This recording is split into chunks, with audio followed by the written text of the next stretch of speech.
Khorne here, and today I will share with you my opinion on the strength ranking of the Chaos Dwarf factions. I won't just consider their faction strengths, but also the fun factor of their campaigns. To start with, in my opinion, Azgorh's Iron Hand takes the #1 spot.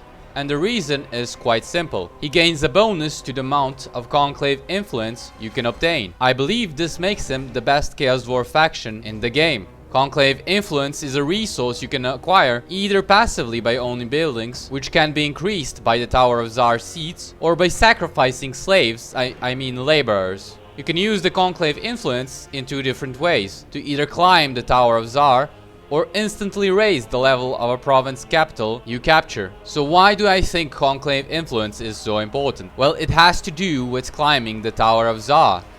The Tower of Zharr is one of the strongest mechanics in the game, in my opinion, simply because it can boost your campaign in so many different ways.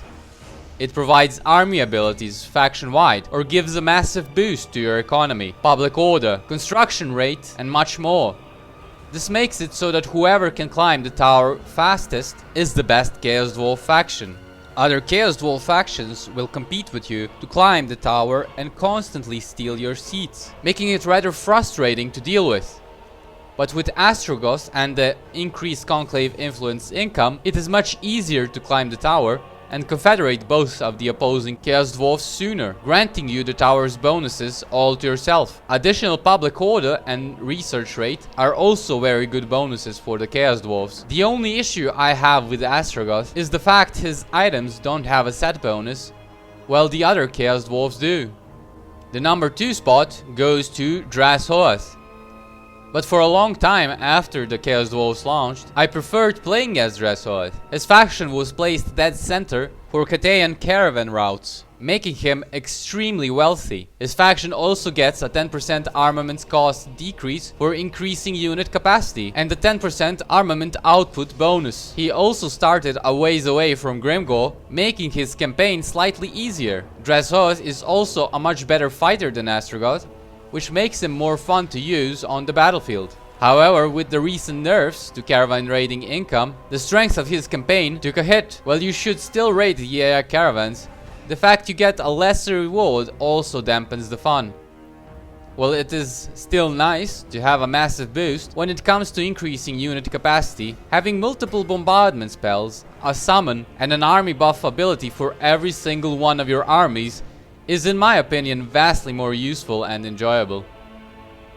As for Zhatan, well, his campaign is leagues below what I would consider the best. Zhatan himself, as a legendary lord, falls short, as he is a very strong melee combatant, but having a spellcaster is leagues better. He also can't boost his faction as a whole in any meaningful capacity, something that Hashut and Azgorh do quite well. His unique faction bonuses are also rather lackluster, as the reduced recruit cost for artillery is not that useful, and the extra convoy capacity can even be detrimental to you.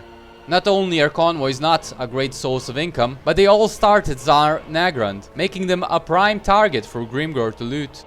The reduced recruit cost for artillery is fairly useless, as you will recruit them in limited numbers, and not all of the time.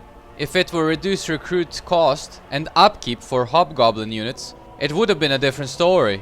He is also stationed between major factions, with Miao Ying to the south, Kholek and Grimgor to the west, and Village to the east. This can make it rather difficult to start your campaigns on a high note, considering he lacks any notable advantages and is surrounded by powerful enemies.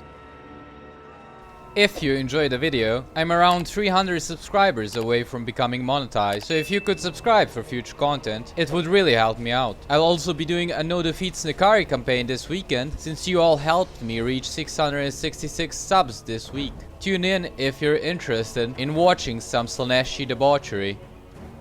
Anyways, thank you for watching, and until next time.